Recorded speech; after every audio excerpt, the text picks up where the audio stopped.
So when it comes to, let's just say, children, parents, one of the things about being trauma-informed / human-informed is learning how to listen to these cues, being attuned to them. And it starts super young. It starts the moment little one comes into the world, we want to connect. So part of understanding this human-informed, trauma-informed concept, when a little child, so if you can remember my 5 words, one of them was education.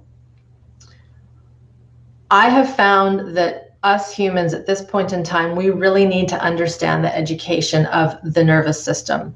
When we come out as little ones, as little humans, we don't have the capacity to self-regulate. And we know this. A child comes out and they can't just start walking right away. Like certain animals in the wild, they are 100% dependent on an older, more mature human to care for them, to feed them, to clothe them, to keep them safe, all these things, to keep them warm, etc., etc. That primary attunement at the beginning gives that child the ability to learn how to feel themselves with safety. So then there comes that other word, safety.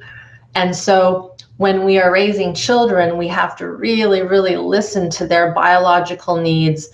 And often where that gets thrown off is when the caregiver can't listen to their own biological needs. So it's this very weird cycle we've gotten into as humans where we've cut off, due to society, conditioning, the rat race, all the stuff, we've cut off these natural impulses in our system.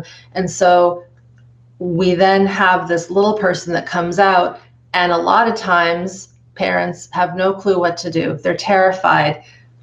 And from what I've seen, from what I've felt in talking with moms and dads who have parented and had ease and parented have had difficulty, it's that listening to their own physiology, being informed, human informed with their body, allows them to be more connected with that little one and all the different sounds, all the different whimpers, all the different little pieces and signals that gives them a quality that puts out to the caregiver that says, I need this.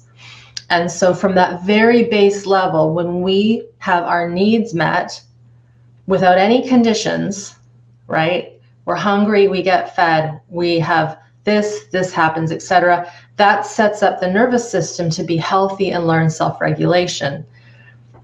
Now, the reason why that's important is because when that little human grows up, the more attuned they are and more attached they are to their caregiver, the better they will be human informed when they get older.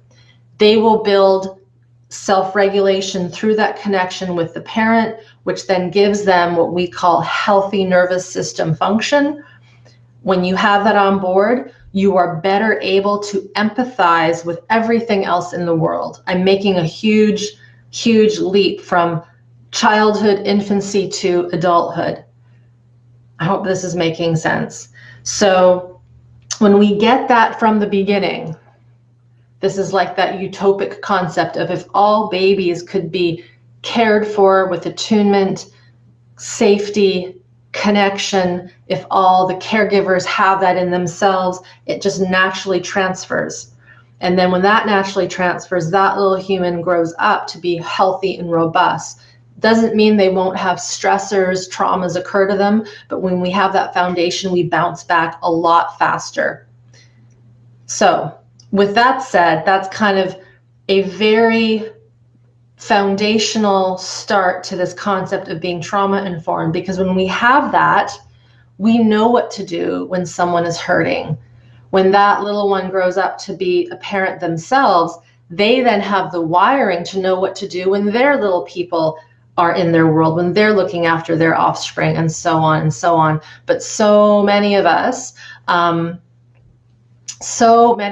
didn't get that. I would say if you're here and didn't get that, various signs and symptoms of trauma and dysregulation, chances are you didn't get that. And that is something to grieve, that is something to connect to. And then the next question is, now what can you do in your current world to change that pattern in your family system?